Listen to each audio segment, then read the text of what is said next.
विद्यार्थियों, जैसा कि आपको पता है कि दिनांक 21 सितंबर से स्कूल आंशिक रूप से खोले गए हैं। अब आप अपनी पठन पाठन की समस्याओं के लिए शाला में उपस्थित होकर शिक्षकों से मार्गदर्शन प्राप्त कर सकते हैं। शाला में उपस्थिति हेतु अपने अभिभावकों, माता पिता की लिखित सहमति अवश्य साथ ले जाएं। आंशिक रूप से स्कूल खोलने के कारण दूरदर्शन पर प्रसारित होने वाले क्लासरूम कार्यक्रम के कक्षावार समय में परिवर्तन किया जा रहा है। यदि आप कक्षा 9वीं के विद्यार्थी हैं तो प्रातः 10 बजे के स्थान पर दोपहर 1 बजे प्रसारण देखें। यदि आप कक्षा 10वीं के विद्यार्थी हैं तो दोपहर 12 बजे के स्थान पर 3 बजे प्रसारण देखें। यदि आप कक्षा 11वीं के विद्यार्थी हैं तो प्रातः 11 बजे के स्थान पर दोपहर 12 बजे प्रसारण देखें। यदि आप कक्षा 12वीं के विज्ञान संकाय के विद्यार्थी हैं तो दोपहर 3 बजे के स्थान पर प्रातः 10 बजे प्रसारण देखें। यदि आप कक्षा 12वीं के कला एवं वाणिज्य संकाय के विद्यार्थी हैं तो दोपहर 1 बजे के स्थान पर प्रातः 11 बजे प्रसारण देखें। नमस्ते, मैं मुकेश कुमार शर्मा, उच्च माध्यमिक शिक्षक, शासकीय उत्कृष्ट उच्चतर माध्यमिक विद्यालय क्रमांक 1 मुरार ग्वालियर से। बच्चों, आज अपन पढ़ने जा रहे हैं क्लास 12 जीव विज्ञान अध्याय 12 जैव प्रौद्योगिकी एवं उसके उपयोग भाग 1, जिसके अंतर्गत अपन पढ़ेंगे 12.1 कृषि में जैव प्रौद्योगिकी के उपयोग, 12.2 चिकित्सा में जैव प्रौद्योगिकी के उपयोग, जिसमें केवल अपन आज पढ़ेंगे 12.2.1 आनुवांशिकतः निर्मित इंसुलिन। इसका अगला भाग पढ़ेंगे अपन भाग 2 में। अपन पिछले अध्याय में जैव प्रौद्योगिकी या बायोटेक्नोलॉजी के बारे में पढ़ चुके हैं।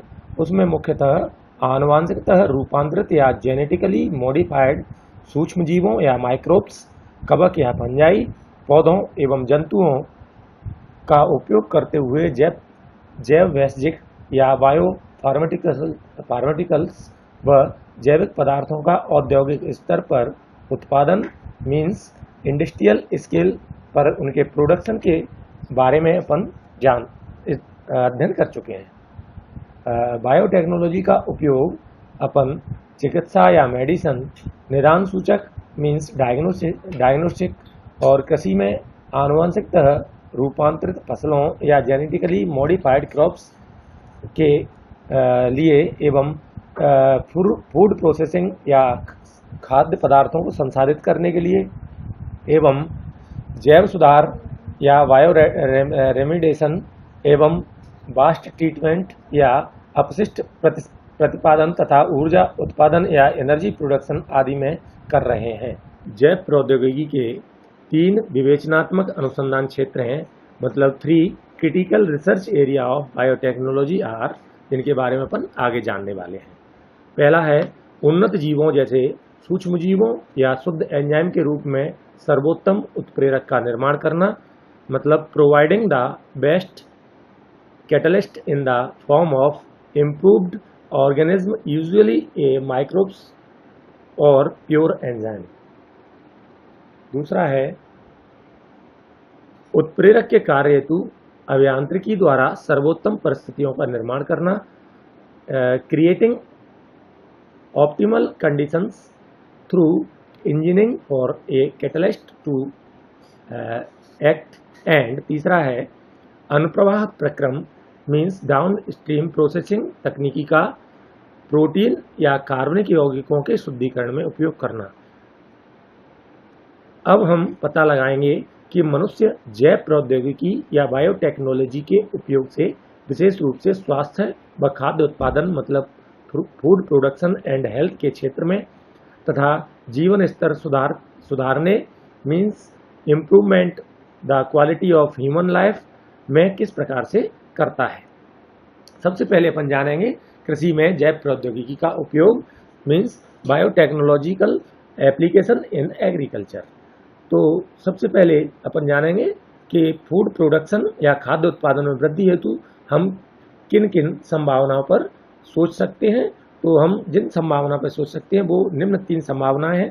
पहली है कृषि रसायन आधारित कृषि या एग्रोकेमिकल बेस्ड एग्रीकल्चर, दूसरी है कार्बनिक कृषि या ऑर्गेनिक एग्रीकल्चर, और तीसरी संभावना है आनुवांशिकतः निर्मित फसल आधारित कृषि या genetically engineered crop based agriculture.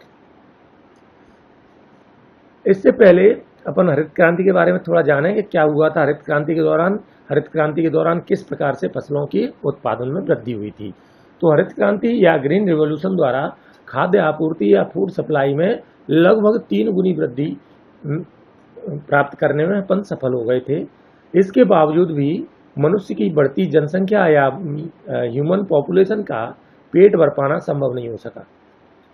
हरित क्रांति के दौरान उत्पादन में वृद्धि का या इंक्रीज्ड यील्ड का आंशिक रूप से जो कारण था, उत्पादन में वृद्धि का जो आंशिक रूप से कारण था वो था उन्नत किस्मों का फसलों में उपयोग करना। मतलब इम्प्रूव्ड क्रॉप वेराइटीज जो हैं उनका क्रॉप में उपयोग किया गया, जिसके कारण थोड़ी सी उत्पादन में वृद्धि हुई। लेकिन इस वृद्धि का मुख्य कारण क्या था? उत्पादन में जो प्रोडक्शन में जो वृद्धि हुई उसका मुख्य कारण था उत्तम प्रबंधकीय व्यवस्था में मीन्स बेटर मैनेजमेंट प्रैक्टिस, और तीसरा कारण था कृषि रसायनों जैसे एग्रोकेमिकल्स जिन्हें अपन खाद या फर्टिलाइजर तथा पेस्टिसाइड्स के नाम से जानते हैं, तो इनका बहुत मात्रा में उपयोग किया गया, जिसकी वजह से हरित क्रांति के दौरान उत्पादन में वृद्धि हुई। हालांकि विकासशील देशों या डेवलपिंग कंट्रीज जो होती हैं उनके किसानों के लिए कृषि रसायन या एग्रोकेमिकल्स का यूज करना काफ़ी महंगा पड़ता है, और परंपरागत प्रजनन के द्वारा निर्मित किस्मों या जो एक्साइटिंग वेराइटीज़ हैं उनसे उत्पादन में वृद्धि संभव नहीं है। तो ये दोनों जो समस्याएं हैं, एक तो किसानों के लिए इन रसायनों का महंगा पड़ना, और परंपरागत जो फसलें हैं उनका उपयोग करें तो उत्पादन में वृद्धि संभव नहीं है। तो इसका कोई अपन को एक वैकल्पिक रास्ता ढूंढना पड़ेगा जिसकी वजह से अपन उत्पादन में वृद्धि करें। तो उसका क्या वैकल्पिक रास्ता है? तो इसका वैकल्पिक रास्ता है आनुवांशिक जानकारी का उपयोग करते हुए किसान अपने खेतों में सर्वाधिक उत्पादन प्राप्त कर सकते हैं। इस पर अपन विचार करेंगे। ऐसा क्या दूसरा अपन विचार कर सकते हैं किस बात पे? क्या ऐसा कोई तरीका है जिसके द्वारा खादों एवं रसायनों का न्यूनतम उपयोग कर उसके द्वारा पर्यावरण पर पड़ने वाले प्रभावों या हानिकारक प्रभावों को घटाया जा सके? तो इसका सही जवाब है कि हमें जेनेटिकली मॉडिफाइड या आनुवांशिकतः रूपांतरित फसलों का उपयोग करके इस समस्या से अपन निजात पा सकते हैं, इस समस्या का हल ढूंढ सकते हैं। ऐसे पौधे, अब बात आती है कि ये जेनेटिकली मॉडिफाइड पौधे होते क्या हैं या आनुवांशिकतः रूपांतरित पौधे जीव होते क्या हैं।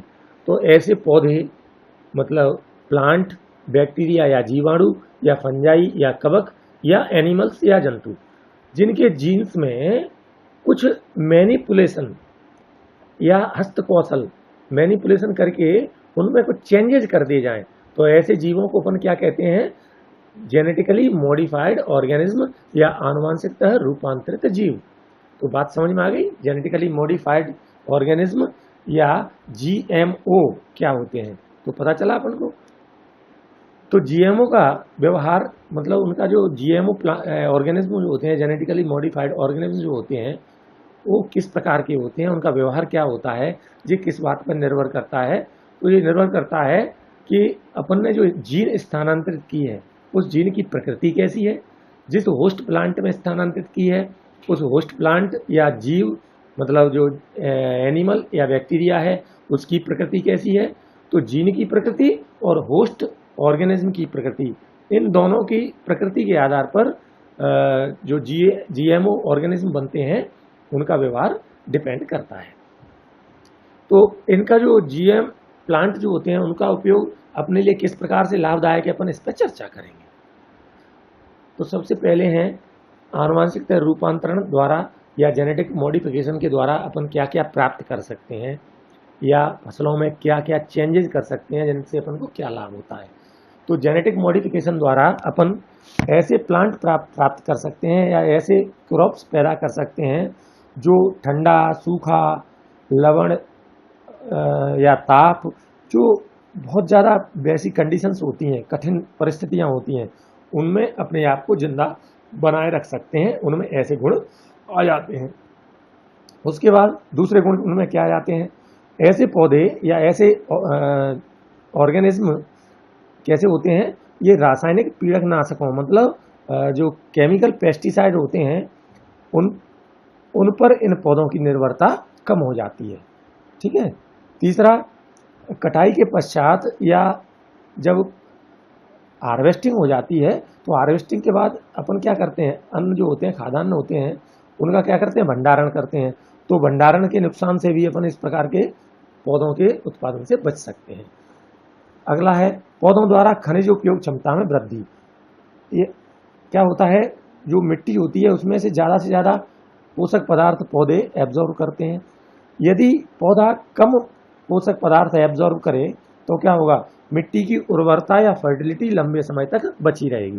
तो ये जो जीएम प्लांट होते हैं वो मिट्टी से पोषण भी कम मात्रा में प्राप्त करते हैं, फिर भी प्रोडक्शन ज़्यादा देते हैं। इससे लाभ ये होता है कि मिट्टी की फर्टिलिटी लंबे समय तक बनी रहती है। अगला है खाद्य पदार्थों के पोषण के स्तर में वृद्धि। मतलब जो अपने फूड प्रोडक्ट होते हैं, उन फूड प्रोडक्ट में न्यूट्रिशनल इनहेंसमेंट अधिक हो जाता है। जैसे कि अपना एक राइस है, गोल्डन राइस, उसमें क्या होता है, विटामिन ए की मात्रा बढ़ जाती है। तो इस प्रकार के जीएम प्लांट भी होते हैं जिनमें विशेष प्रकार के पोषक पदार्थों की मात्रा बढ़ जाती है। अब आगे की बात अपन करते हैं। उपयुक्त उपयोगों के साथ साथ ही जीएम का उपयोग या जेनेटिकली मॉडिफाइड प्लांट का उपयोग तदनुकूल पौधों मतलब टेलर मेड प्लांट के निर्माण में सहायक है, जिनके वैकल्पिक संसाधनों मतलब अल्टरनेटिव रिसोर्स के रूप में इंडस्ट्रीज में स्टार्च, एनर्जी या फ्यूल और फार्मास्यूटिकल्स यानी भेषजी पदार्थों की आपूर्ति इनके द्वारा की जाती है। ठीक है। कृषि में बायोटेक्नोलॉजी के उपयोग में जिनके बारे में तुम विस्तृत रूप से अध्ययन करोगे वो हैं, पहला है पेस्ट रेजिस्टेंस प्लांट का निर्माण। ऐसे प्लांट जो पीड़कनाशकों मतलब पेस्टिसाइड की मात्रा को कम से कम प्रयोग में लाने के लिए या पेस्टिसाइड से लड़ने के लिए वो खुद निर्भर होते हैं, खुद सक्षम होते हैं, सक्षम शब्द यूज करना चाहिए, जिसकी वजह से उनको उनके लिए पेस्टिसाइड का उपयोग नहीं करना पड़ता। जैसे बीटी एक प्रकार का टॉक्सिन है या जीव विष है जो एक जीवाणु या बैक्टीरियम बैसिलस थुरिजिएंसिस से निर्मित होता है। बीटी टॉक्सिन एक जीन के द्वारा कंट्रोल होता है और बीटी जीव विष BT toxin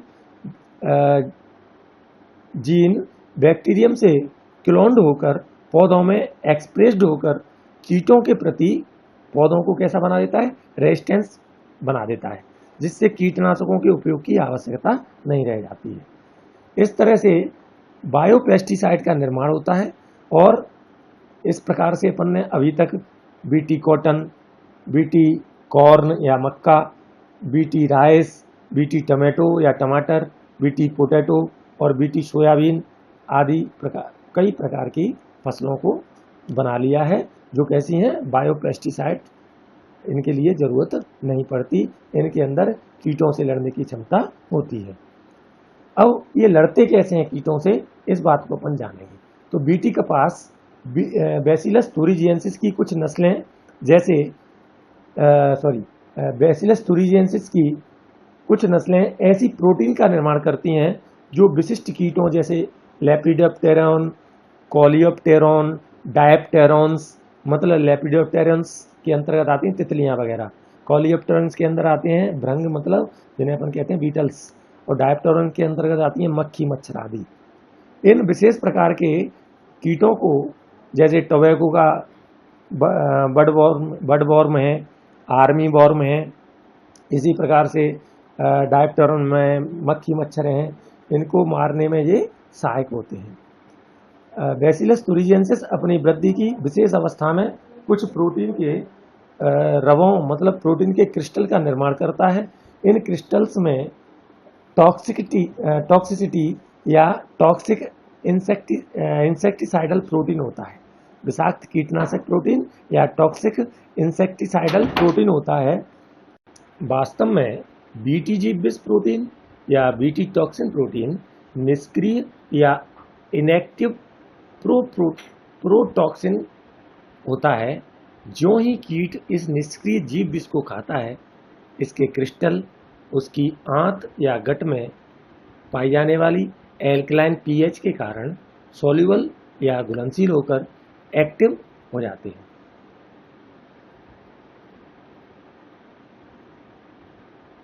activated toxin midgut के उपकली कोशिकाओं या एपिथेलियल सेल की सतह से बंधकर उनमें छोटे छोटे छिद्रों का निर्माण कर देता है, जिस कारण से कोशिकाएं फूलकर फट जाती हैं और परिणाम स्वरूप कीट की मृत्यु हो जाती है।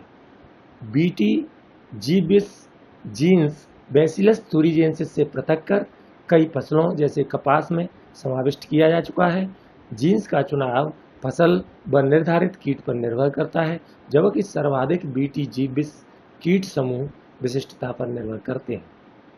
जीबिस जिस जीन द्वारा कूटबद्ध होते हैं उसे क्राई जीन्स कहते हैं। मतलब ऐसे जीन्स जिनके द्वारा ये बीटी टॉक्सिन या बीटी जीबिस कोडेड होते हैं, उनको अपन ने क्या नाम दे दिया है?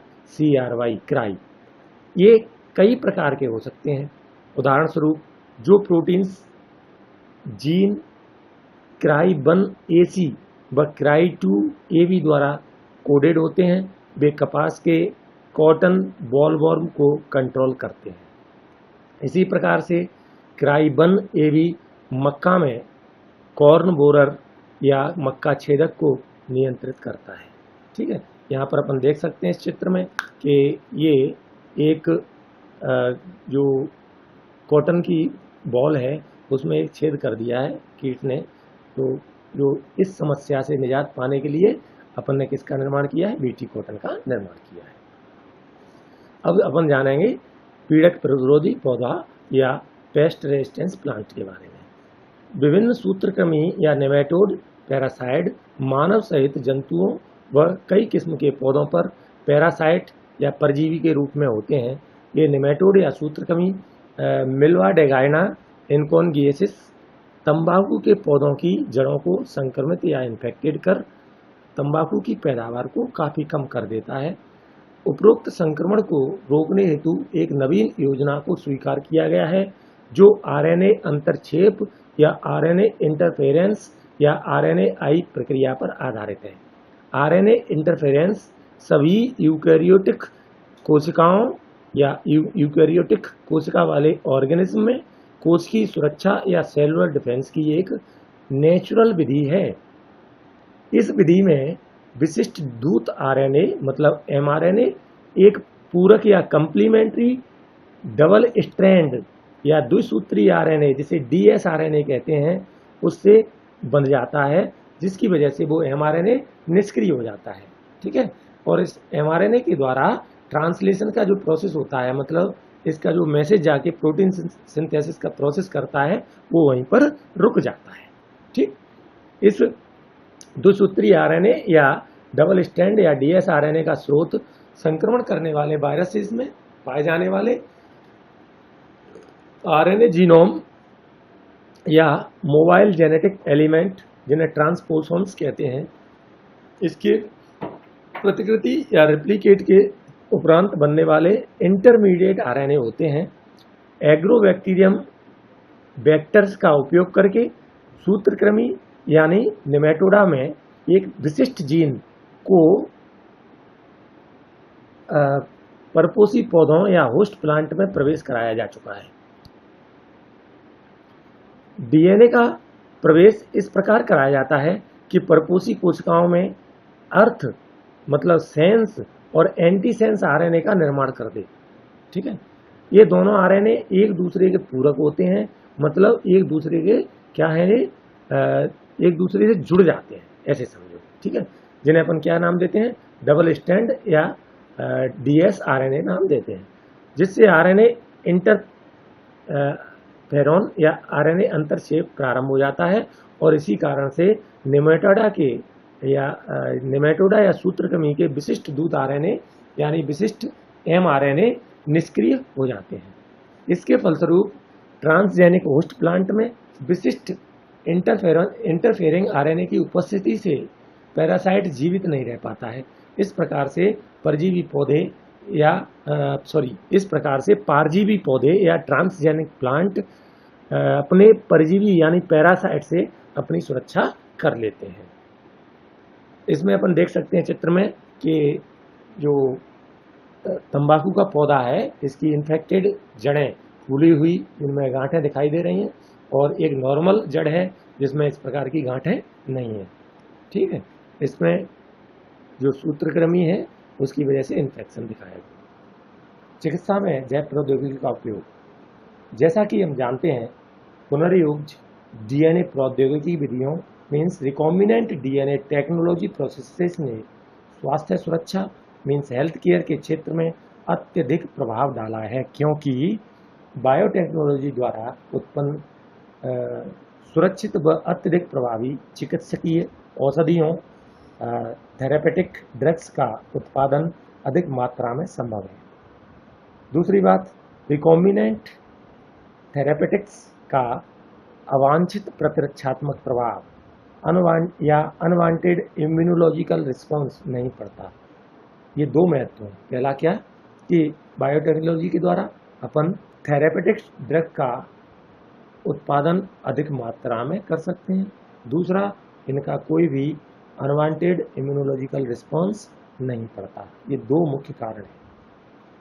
जबकि ऐसा देखा गया है कि उपरोक्त उत्पाद जो नॉन ह्यूमन सोर्सेज या अमानवीय स्रोतों से आइसोलेटेड किए गए हैं, वे अवांछित प्रतिरक्षात्मक यानी अनवांटेड इम्यूनोलॉजिकल रिस्पॉन्स पैदा करते हैं। वर्तमान समय में विश्व में लगभग 30 रिकॉम्बिनेंट थेरेपेटिक्स मनुष्य के प्रयोग हेतु स्वीकृत हो चुकी हैं। इनमें से 12 भारत में लोगों के उपयोग हेतु उपलब्ध हो रही हैं। अपन जानेंगे कौन कौन सी जेनेटिकली बायोटेक्नोलॉजी का उपयोग करके कौन कौन सी मेडिसिन अपन को मिल रही हैं उनके बारे में। तो सबसे पहला है जेनेटिकली इंजीनियर्ड इंसुलिन या आनुवांशिकतः निर्मित इंसुलिन। अपन जानते हैं वयस्कों में होने वाले मधुमेह या डायबिटीज का नियंत्रण निश्चित समय अंतराल पर इंसुलिन लेने से ही संभव है। मतलब इंसुलिन को अपन को दवाई के रूप में लेना पड़ता है, तब इसका इलाज होता है। मानव इंसुलिन पर्याप्त उपलब्ध न होने पर मधुमेह या डायबिटीज रोगी क्या करेंगे? पहला प्रश्न अपने सामने ये खड़ा हुआ है कि यदि पर्याप्त मात्रा में इंसुलिन उपलब्ध नहीं हो तो डायबिटीज का रोगी क्या करेगा? इस पर विचार करने पर हम स्वीकार करेंगे कि हमें अन्य जानवरों से प्राप्त इंसुलिन उपयोग में लाना ही होगा। इसके अलावा अपने पास कोई उपाय नहीं है। क्या अन्य जंतुओं से आइसोलेटेड इंसुलिन मानव शरीर में भी प्रभावी है और उसका मानव शरीर के प्रतिरक्षा अनुक्रिया पर कोई हानिकारक प्रभाव तो नहीं पड़ता? इस बात के बारे में अपन को जानना पड़ेगा।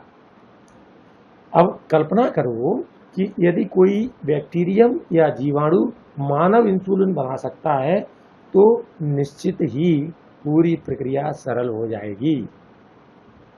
आसानी से ऐसे बैक्टीरियम को अधिक मात्रा में विकसित किया जा सकता है और जितना आवश्यक हो उसके अनुसार अपन उससे इंसुलिन भी प्राप्त कर सकते हैं। सोचो, क्या इंसुलिन डायबिटीज के रोगी या मधुमेही लोगों को मुख से दिया जा सकता है या नहीं? इस बात को सोचो। कभी आपने इसके बारे में सुना है या देखा है? पता करना है इस बात का, ठीक है। अब अपन देखते हैं डायबिटीज के जो रोगी होते हैं या मधुमेही रोगी होते हैं, इनके द्वारा उपयोग में लाए जाने वाला इंसुलिन जानवरों जैसे सुअरों इनको मारकर इनके अग्नाशय यानी पैंक्रियास से निकाला जाता था, है नहीं बोल रहा हूँ मैं, ठीक है। जानवरों द्वारा प्राप्त इंसुलिन से कुछ रोगियों में एलर्जी या प्रत्युर्जा या बाहर से जो प्रोटीन दी जाती है उसके प्रति रिएक्शंस, अपन जानते हैं जब अपन कोई एंटीबॉडी बाहर से आता है, एंटीजन बाहर से आता है तो अपनी बॉडी क्या करती है, उसके प्रति अपने शरीर में एंटीजन पैदा हो जाते हैं, जिससे क्या होती है एलर्जी पैदा हो जाती है। तो इस प्रकार से इन जानवरों से जो इंसुलिन प्राप्त किया जाता था, शुगर वगैरह से, उससे क्या हो जाता था, लोगों को एलर्जी या उसके प्रति शरीर में एंटीबॉडी डेवलप होने लगती थी, ठीक है। इंसुलिन की स्ट्रक्चर के बारे में थोड़ा अपन जानेंगे अब। तो इंसुलिन जो है वो दो छोटी छोटी पॉलीपेप्टाइड चेन या पॉलीपेप्टाइड श्रृंखलाओं का बना होता है, जिसमें से एक श्रृंखला को कहते हैं, एक चेन को कहते हैं ए और दूसरी को नाम दिया है बी। और ये दोनों चेन आपस में डाइसल्फाइड ब्रिज या डाइसल्फाइड बंधों के द्वारा जुड़ी होती हैं। मानव सहित सभी मैमल्स में इंसुलिन प्रो एंजाइम की तरह संश्लेषित होता है।